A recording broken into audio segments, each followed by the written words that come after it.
Welcome to this edition of Association Newsmakers. Today, we are joined by Heidi Brock, CEO of the Aluminum Association, talking about working with others to multiply your industry's influence.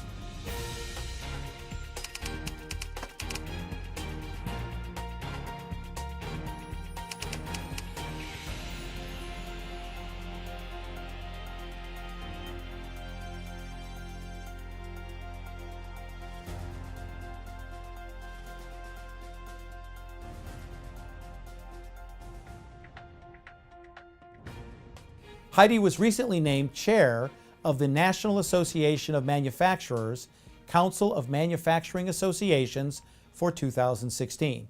Welcome, Heidi, to Association Newsmakers. Thanks, David. It's great to be here. Now, you were named the chair of the NAM Council on Manufacturing Associations.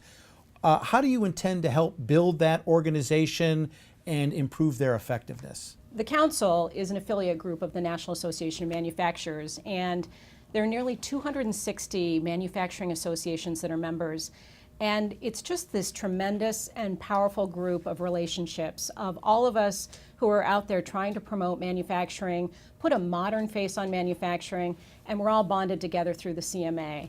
And so what I see as my role is really to try and amplify that voice and continue to bring that group together, work with the terrific staff of the NAM, and hopefully accomplish a lot of policy goals as well. So when you're building a coalition, what do you look for? And what kind of desired outcomes do you want the coalition to achieve? So I think the steps that you want to take when you're creating a coalition, first and foremost, start with what unites you. What is the common opportunity or the common problem that you want to tackle? And then you look at, well, who else might be experiencing something similar? And then what you need to do once you've pulled that group together, or the potential group of people together, is clarify, well, what desired outcome do we want? What particular outcome do we believe could really define success for this group, and over what kind of a time frame? There isn't really one organizational structure that has worked for all coalitions. Ideally, how do you like to see coalitions organized, and are there issues that need to be discussed at the creation of a coalition? I think the first thing is to not worry about what the ideal is, but to learn from different models. Because you can look at organizations like the NAM or the U.S. Chamber. Those in and of themselves are very large coalitions. Small businesses, large businesses, commodity-oriented, downstream-oriented businesses. But yet they are still very effective, very structured associations that also might be considered a coalition. Then you can go on down and you can have a very loosely organized, volunteer-led coalition.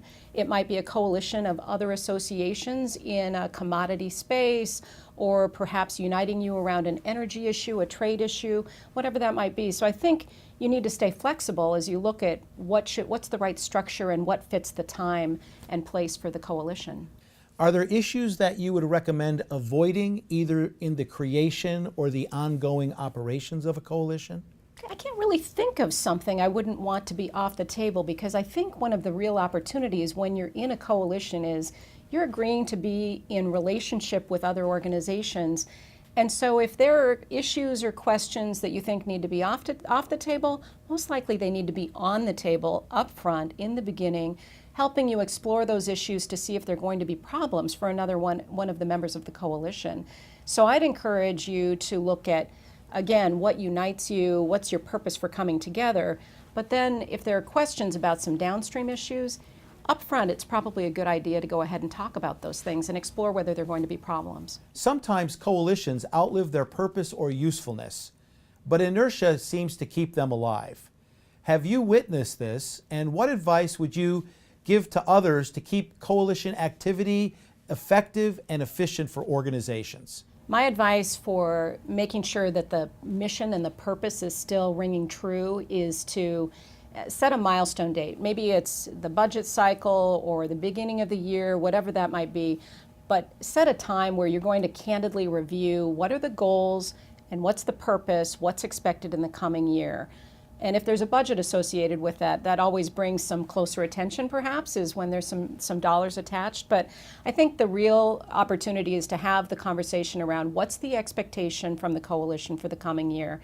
And if you're having a difficult time putting actionable, deliverable results, clear desired outcomes together, then I think it's time to look at whether the coalition, whether the time has passed. Well, thank you, Heidi, for being with us, and we look forward to you joining us on the next edition of the award-winning series, Association Newsmakers.